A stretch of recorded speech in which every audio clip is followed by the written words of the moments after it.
Hello, friends. The propagandist Solovyov.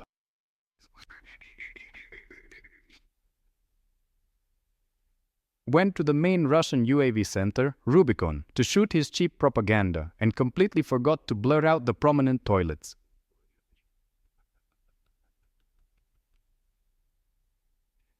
And leaked the coordinates of the UAV operator training center. OSINT specialists figured out that it's located in Patriot Park. Here, squads are being prepared for combat missions. Here they gather, unpack, assemble outside, load up, and then leave. Each crew must have a car, a buggy, and a motorcycle. How everything is organized is explained by the deputies of Shoigu and Belousov. Alexei Krivorushko, whose children, following the good old Russian tradition, have what? That's right, American passports. Now people are being brought in by vehicles. Closer to the contact zone, they're transported to the next section. Of course, to the front line. How long does the training take? Well, we had a 1.5-month course. That's from scratch. Then, once the coordinates are leaked, rockets and drones will come flying in.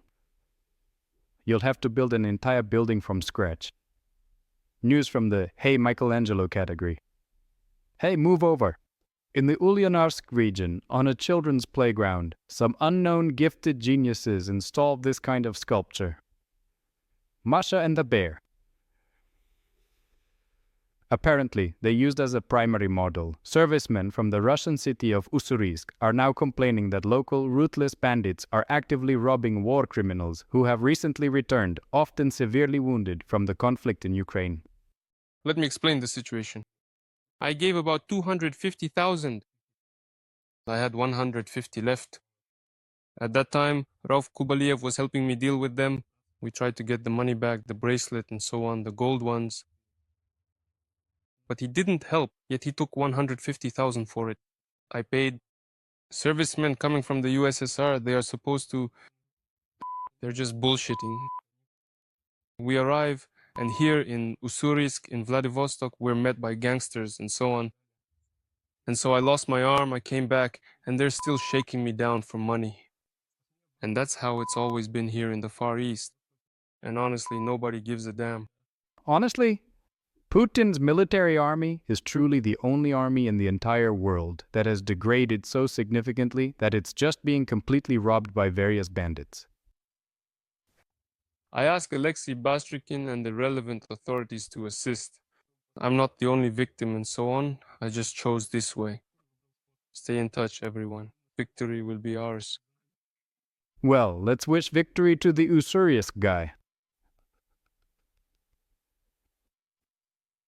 The son of Rostek's first deputy head, Semezov, during questioning by the Spanish prosecutor's office.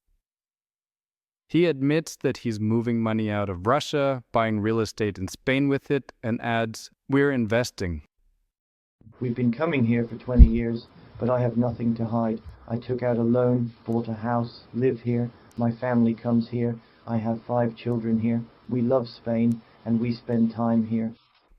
We actively rob Russia, but we truly love Spain very much. So very Putin-like, so familiar indeed. 3 ID cards already, 3 years in a row, 3 times in a row. We have a license, we have everything, we invest in Spain. War is peace, freedom is slavery. And the Russian thief is a Spanish investor. Chelyabinsk region, Kurchatovsky district, polling station number 2322. Honest, transparent elections.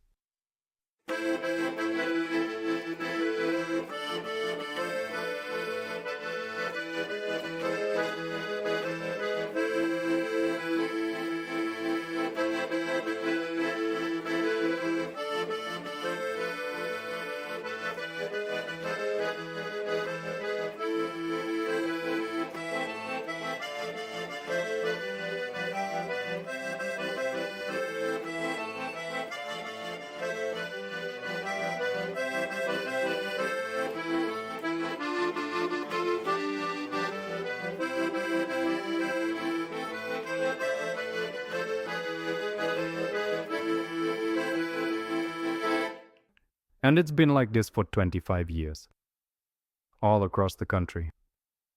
Every year. The same thing over and over. A businessman in a cassock explains why the glitter of gold in the church makes your eyes go blurry. Of course, all the gold in the world belongs to God. He doesn't need these temples. It turns out people do. They are truly needed by the powerful middleman who, cunningly hiding behind strict church commandments, meticulously builds himself opulent palaces and ostentatiously rides around in no less than 63 luxurious G-wagons. Because this is the place where we meet God. Because yes, you can meet God anywhere, but the experience of millions of people who have encountered God in a church, in a temple, shows that a certain atmosphere is still necessary for this. You need at least 15 to 20 bodyguards. Otherwise, you might actually meet God for real. And I'll tell you this, the church service in the Russian church today, in terms of its impact, far surpasses even the services currently held in the Greek and Byzantine churches. When it comes to thuggery, rudeness, justifying war crimes, and brainwashing the population, it's not just multiplied, it's multiplied by thousands. Dear Russian citizen, this is what the restroom on the Moscow-Kaluga suburban train line looks like. Half an hour ago, I left from Moscow. It's pretty sturdy. I don't know what people are complaining about. There's toilet paper and the trash bin gets emptied on time. It even has a certain uniqueness to it. And there's even toilet paper in the restroom. Well, how could it be without it? Overall, it's actually a pretty modern, fully functional project. Half an hour ago, we left Moscow. You ask what people don't like. And I'll answer you, my dear viewer. They like everything. That's why they ride these suburban trains.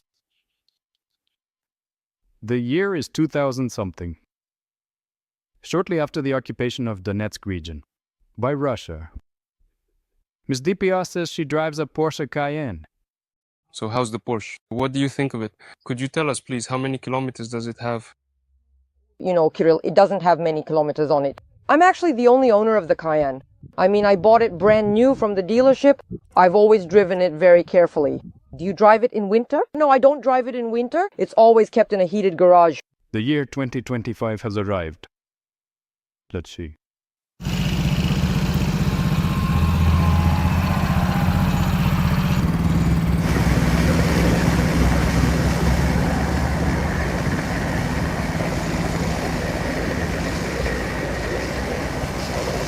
The special operation for deportization is proceeding strictly according to plan.